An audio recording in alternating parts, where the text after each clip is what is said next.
Hi, my name is Brett Johnson, and I'm with AnglerFishSecurity.com. Today I'm here to talk to you about CPNs and synthetic identity fraud. What exactly is synthetic identity theft? Well, first let's understand that synthetic identity theft, or the use of CPNs, is the fastest growing form of identity fraud in the United States. It's currently estimated that over 70% of all new cases of identity theft relates to synthetic identity fraud, CPN use. Now, what is that? First, let's take a look at how the credit bureaus work as far as creating credit profiles. All right, there are 3 credit bureaus in the United States: Experian, TransUnion, and Equifax.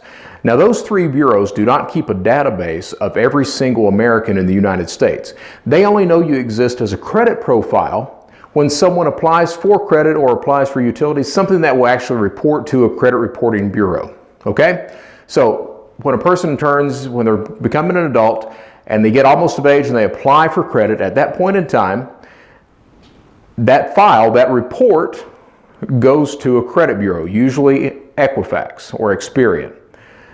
Now, once it's there, they catalog the social security number, the date of birth, the name, address, a few other things. But the most important thing is the social security number, date of birth, name. They have no idea that person exists until that person registers that information with the credit bureau. All right? Now, this is where synthetic identity theft, or CPN use, comes into play.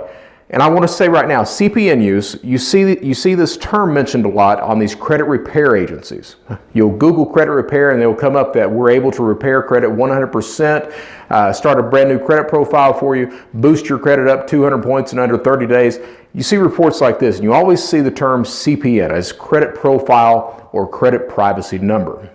Now, what that is that's using a 9-digit number in the place of a social security number to file for credit.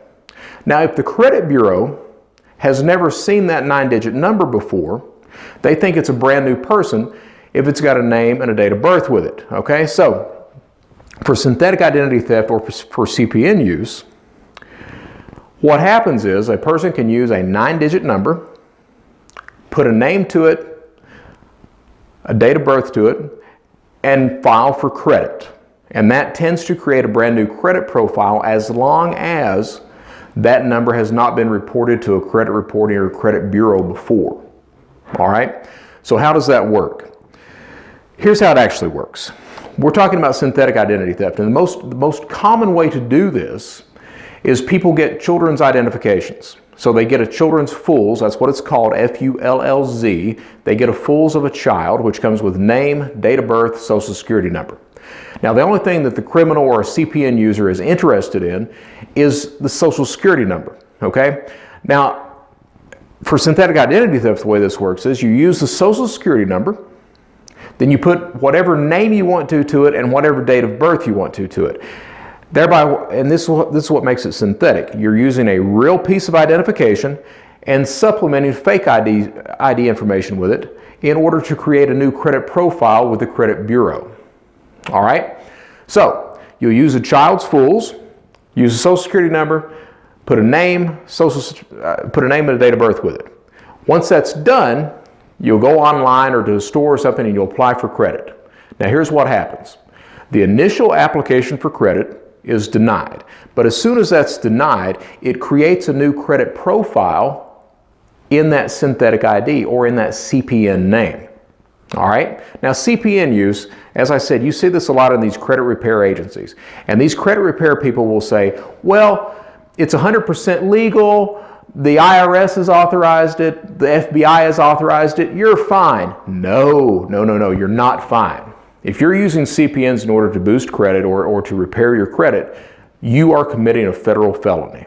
All right, understand that. You will go to prison for aggravated identity theft and maybe a couple of other things as well. All right, that's a 2-year term. I know because I've served it.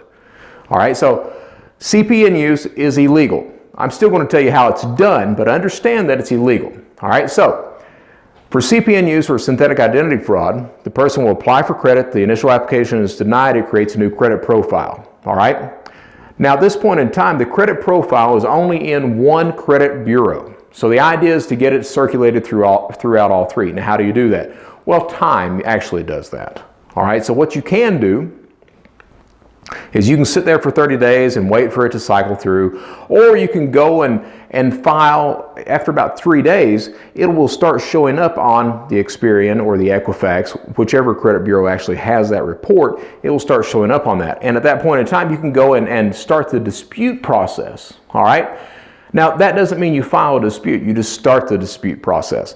And starting the dispute process will allow it to speed up and enter into the other 2 credit bureaus.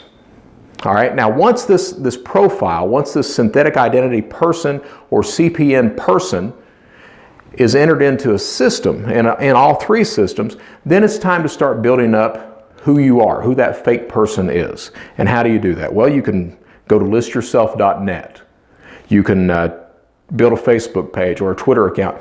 Any number of things, so when a background check happens for credit, and the crawlers are out there, they find information which makes it look like you're a real person. Okay?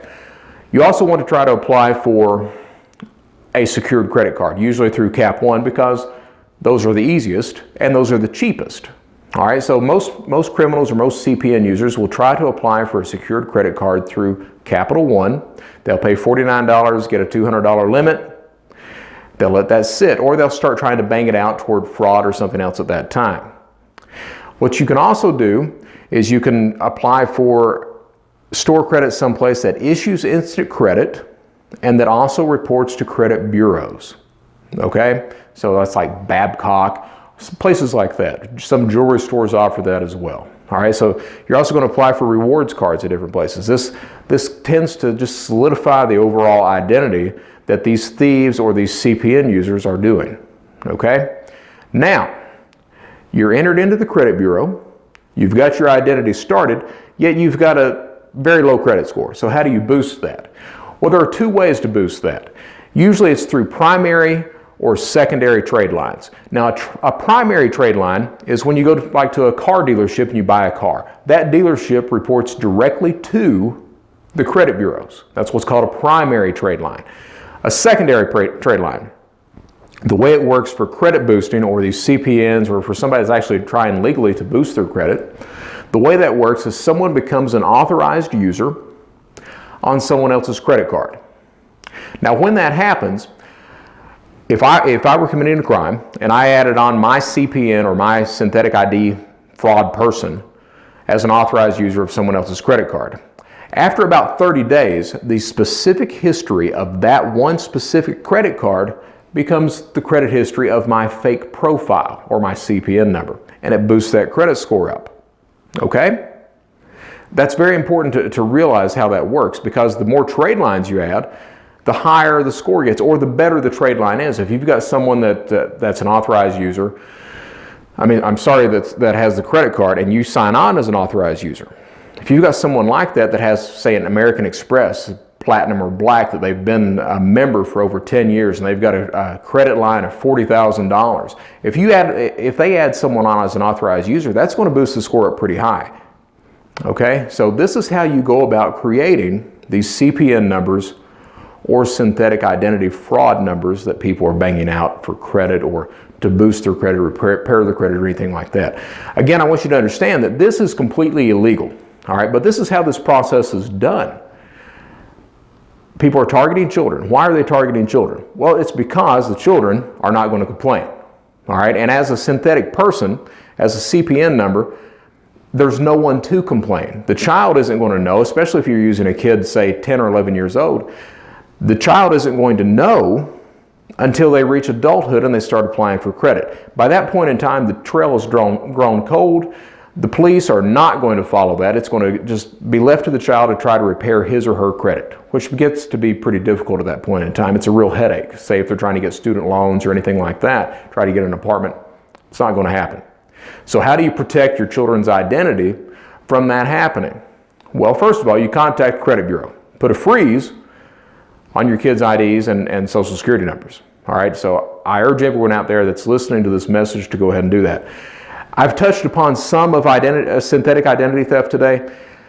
If there are any questions, comments, concerns, if you want to know specifically how something is done, anything like that, I urge you to go ahead and contact me at www.anglerfishsecurity.com. That's www.anglerfishsecurity.com. Fish, P-H-I-S-H, security.com.